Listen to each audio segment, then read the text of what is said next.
Secretary General and the President of the Federal Republic of Germany will now take their places. Le Secrétaire Général et le Président de la République fédérale d'Allemagne vont maintenant prendre place. The ceremony will begin with an address by the Secretary General. La cérémonie va débuter par une allocution du Secrétaire Général. What a stirring start to this special ceremony. And thank you so much to the Bundeswehr concert band.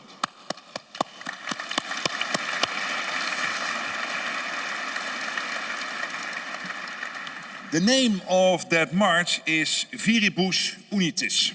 In English, it translates as "with united forces," a sentiment that resonates deeply with us all in NATO. We are 32 nations strong, united in our commitment to protect all our people. President Steinmeier, dear Frank-Walter, dear all, today we mark 70 years since the Federal Republic of Germany became a member of NATO. Frank-Walter, I am truly honored to welcome you to NATO Headquarters on this important occasion for your country and for our alliance. It's great to have you here. On May 6, 1955, Germany became the 15th country to join this alliance, just 10 years after the end of the Second World War, and only 6 years after NATO was founded. Throughout the decades, you have proven to be a steadfast ally, making invaluable contributions to this collective cause. We are stronger and safer as a result. Today, I welcome the chance to reflect on the role that Germany has played in NATO over the years. During the Cold War, West Germany was the centerpiece of NATO's collective defense. Allies had massive military deployments in the Federal Republic, working alongside the West German forces. Together, we were deterring the Soviet Union. After the Cold War, a reunited Germany made the case for building bridges, developing partnerships, and giving the new democracies in Central and Eastern Europe a home in NATO. Germany has also contributed greatly to NATO operations beyond our borders, not least in support of peace and stability in the Balkans, and to ensure Afghanistan would not be a safe haven for international terrorism. Today, Germany is a leading power in Europe and a driving force in NATO, making major contributions to our shared security. With troops along the eastern part of our alliance, jets patrolling the Baltic skies, and ships protecting key supply lines and critical infrastructure in the Baltic Sea. Germany is also the largest European contributor of military aid to Ukraine. Your support helps keep Ukraine strong. And a strong Ukraine is the best way to ensure a just and lasting peace. Crucially, Germany is really stepping up on defense, already investing 2% of its GDP for the first time now in 3 decades, and boosting its defense industry.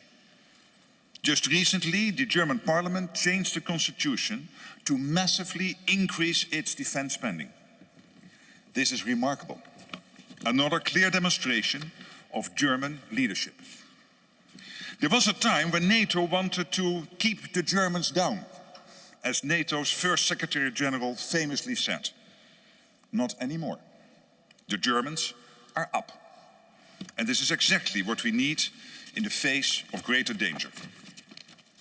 While much has changed since that day in May 1955, when Chancellor Adenauer signed the official accession of the Federal Republic to NATO, the spirit of Viribus Unitis, united forces, remains as strong as ever in our alliance. Today, Germany can count on 31 friends and allies, and we can count on Germany. Thank you so much, and congratulations. And now it is my honor to give you the floor. Thank you.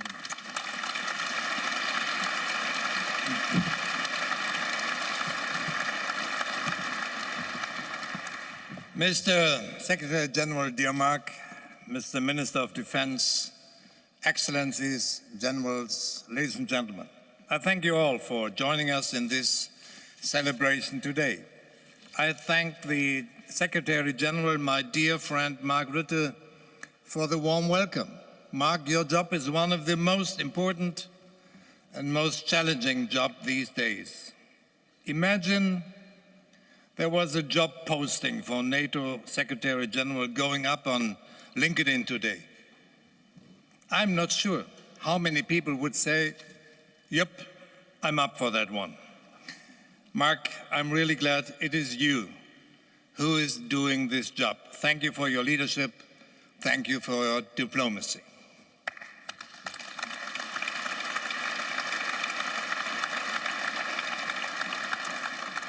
And I also want to thank Christopher Cavoli.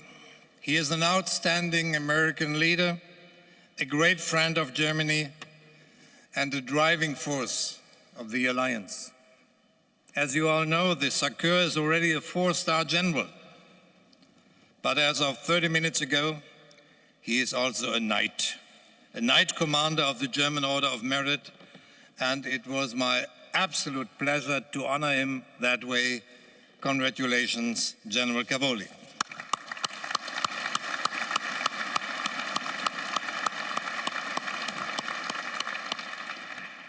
And most importantly, I want to thank each and every one of you here, military or civilian, working for the headquarters or your national missions. I want to thank all of you for your service, for your dedication. By serving your nation, you are serving us all. And by serving the alliance, you are serving your nation. That's the power of NATO, and I urge all leaders out there, let's remember that we are stronger together. Ladies and gentlemen, as President of Germany, I stand before you, our allies, to commemorate 70 years of German membership in NATO. As I do so, two emotions weigh on my mind and my heart. First of all, a deep sense of gratitude, but an equally deep sense of urgency. Imagine 1955. The horrors of the Second World War were just 10 years away. Just 10 years since 60 million had died, 6 million Jews murdered, and whole Europe in ruins. And all because of the destruction and hatred that my country had unleashed. Gratitude doesn't even begin to capture what it meant for Germany to be brought back to the table, taken under the wing of Article 5, even allowed to rearm.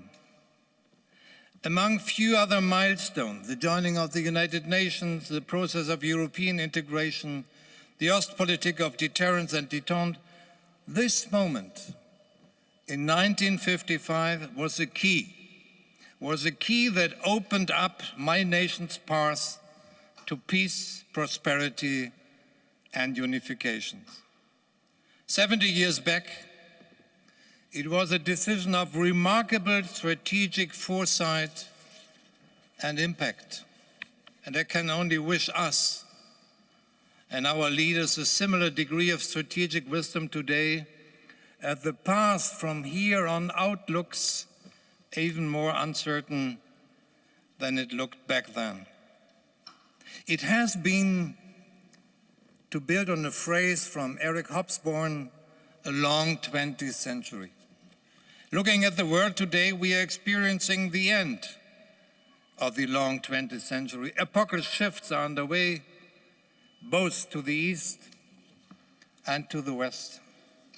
And this is where my sense of gratitude meets with a sense of urgency. Everything we have learned from this long 20th century seems at stake today. From the ruins of 2 world wars through the Cold War, the building of a united Europe, and our hope in the lasting prevalence of liberal international order, this arc has led my country to what it is today. It has brought us peace and prosperity. It has defined everything we believe in. Yet, every lesson we have taken from this journey is either in doubt or being challenged or attacked. This is why we Germans are particularly stirred and worried by what's going on around us.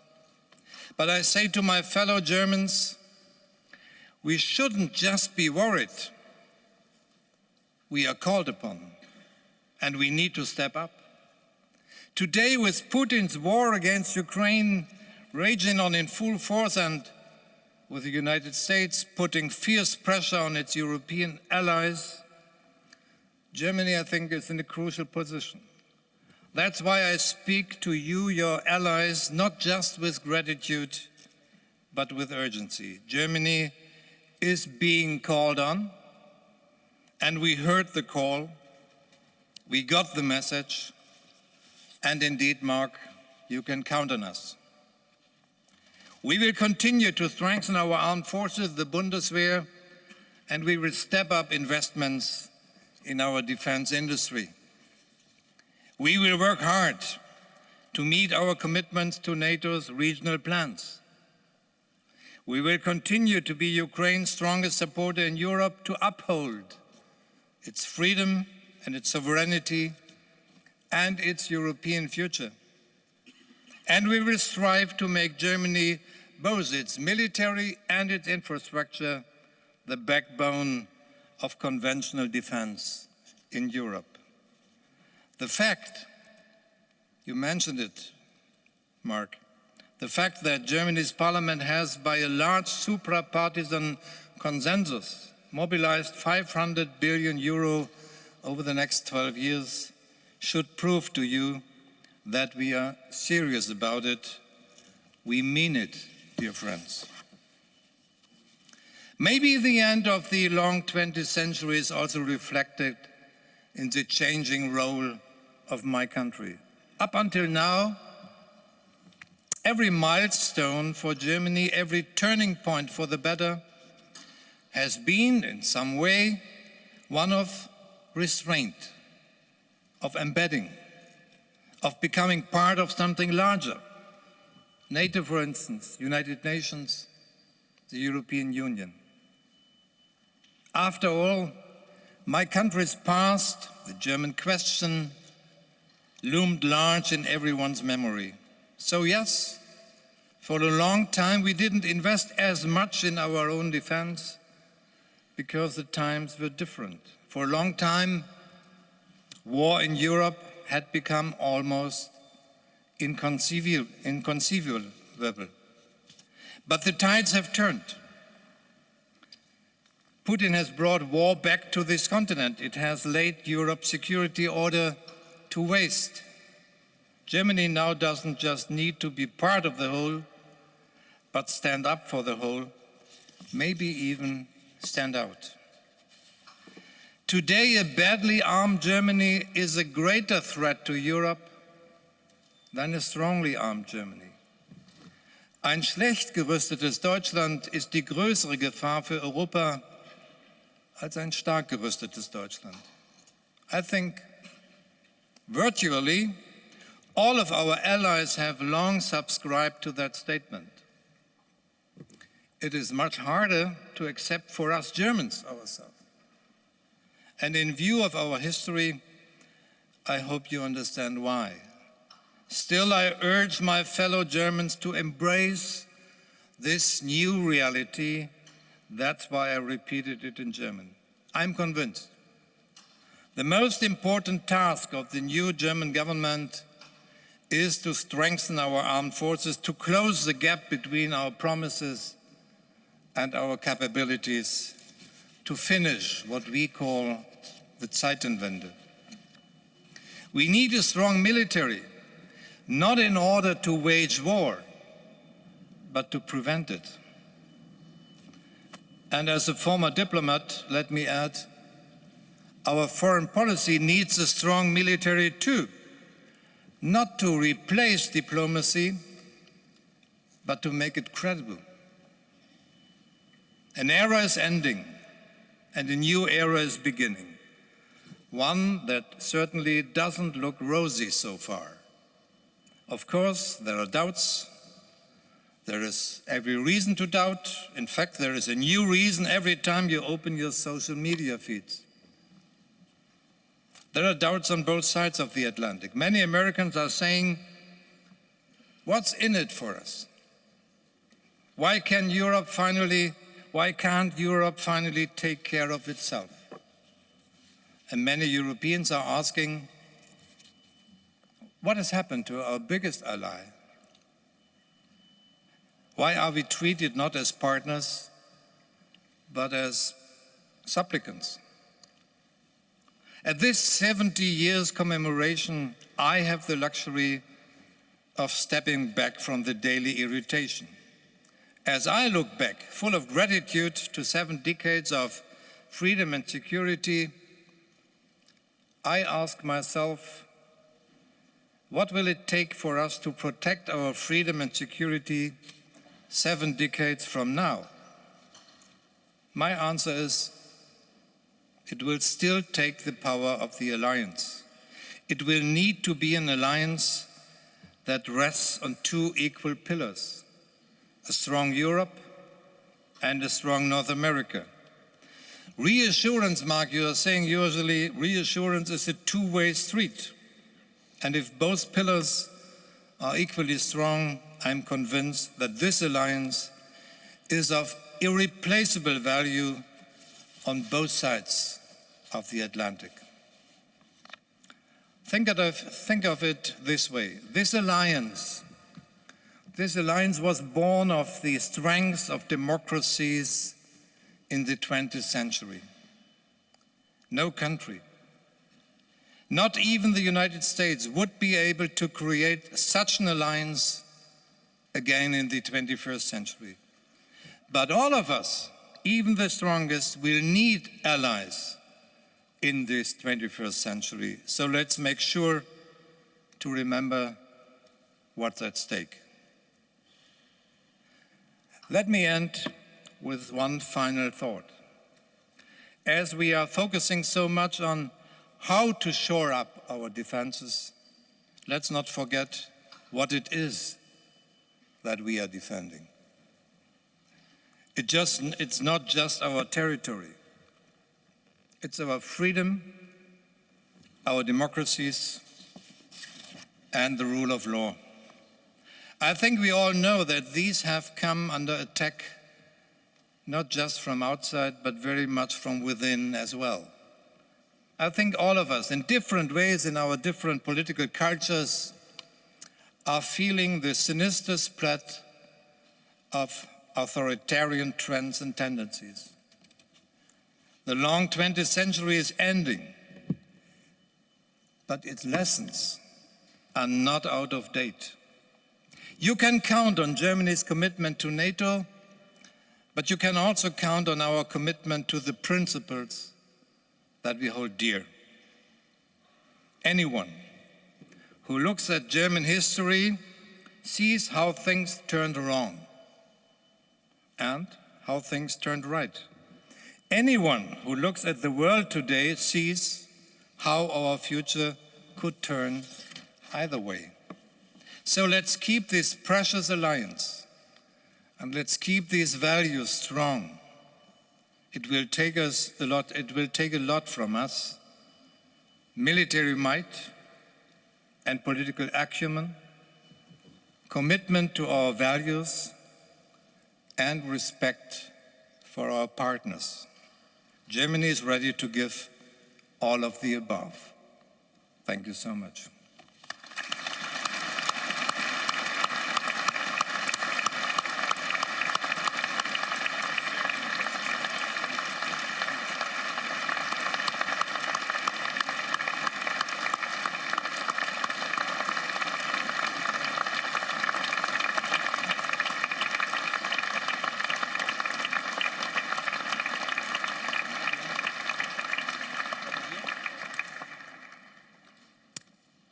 Excellencies, ladies and gentlemen, the German national anthem will now be played. Excellences, Mesdames et Messieurs, nous allons maintenant entendre l'hymne national allemand.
The NATO hymn will now be played.